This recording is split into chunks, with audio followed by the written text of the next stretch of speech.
back, everyone. The leaves are falling. The 90s, hopefully they're gone to stay because I'm over it. But what better way to ring into fall than just laying around with a good book? Our friend Audrey Buller from Joseph Beth Books is here, and she, as always, has some wonderful suggestions for us. Something about the fall. Something about the fall and curling up with a book. Absolutely, and today is a great day for it. It's cloudy. A little bit of rain. Yeah, it's a reading. Get a good cup of coffee and hit the couch. There you go. Okay, right off the top, what do we got here?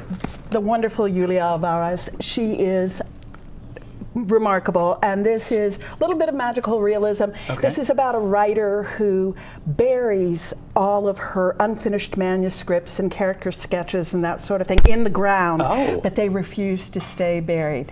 And they keep reemerging, they talk to each other, the caretaker of this little cemetery listens to them. But it's a really fascinating piece on whose stories get told. Oh, wow. Think of all the characters in history, because they weren't the winners, they weren't the victors or whatever. Winners get to tell the story most of the time, don't they? That's right. Yeah. And she really reflects on this in just a remarkable way. I love her. That's great. And now, is it scary at all? I mean, you got cemetery in the title. Right. It's not a Halloween read per se. It is not. It is not. It's much more ruminative than that. Okay. Yeah. Okay. Mm-hmm. What's next? Oh, becoming Elizabeth Arden. You know, the cosmetics mogul. Of course. Who made a great deal of money. Her salons were always known as behind the red door. There was always a red door on her places of business. And there were cosmetics and there were fashion and hair and all that sort of thing. And she made a lot of money doing it. Oh yeah. She had an interesting life. She loved racehorses. She had estates in Ireland. She did pretty well with lipstick, you know. Who knew?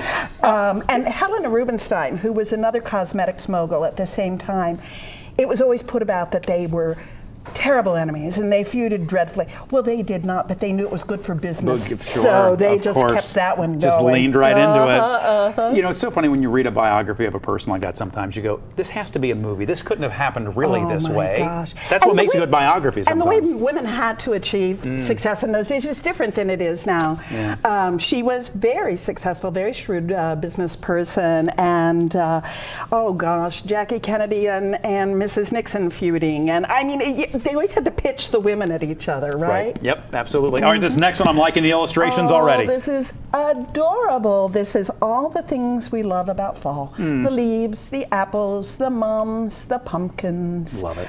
And the illustrations are just marvelous. Just all in the perfect colors for fall. Exactly. So if you want to put a kid in your lap and read about the fall, that's a really good one to do. Okay, I'm sneaking a peek at the title of the next one. I'm grabbing my coffee while you tell me about it. The Full Moon Coffee Shop. This was a huge bestseller in Japan. This is a work in translation. And again, a little bit of magical stuff going on. It's about a coffee shop that appears and disappears, and it's run by talking cats. Of course it is. We have cat cafes all over the place, so why not? Cats are considered to be very good luck in the Japanese culture, and this is sweet and marvelous. The characters are great. The cats are great. Little magic to it too. Exactly. Nothing wrong with a little magic from time to time. Exactly. We've got one more here too. They're telling me we got to wrap up, so let's get the Kingmaker in here. Okay, this is Pamela Digby Churchill Hayward Harriman. She was married to Winston Churchill's son originally during the Second World War. Got it. Then she married some other influential men, including Averell Harriman was her last husband, and she wound up her career as the United States ambassador to France. Wow. She was remarkable. She was remarkable and is largely credited with putting Bill Clinton in the White House, working behind the scenes. I was going to say, those power brokers, you know they're there, but you don't know who they are. Influential Washington hostess and willing to pursue her goals by any means. How shall I say this for morning TV? She was an enthusiastic companion to a number of people. An enthusiastic companion.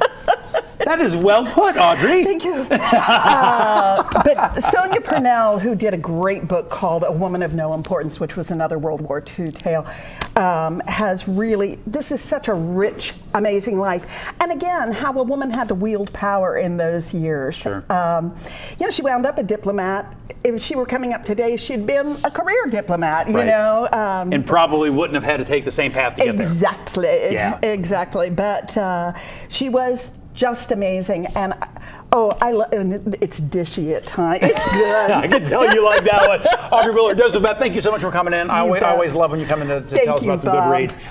You can always find our stories here on YouTube, but go ahead and click subscribe to get notifications and stay in the know.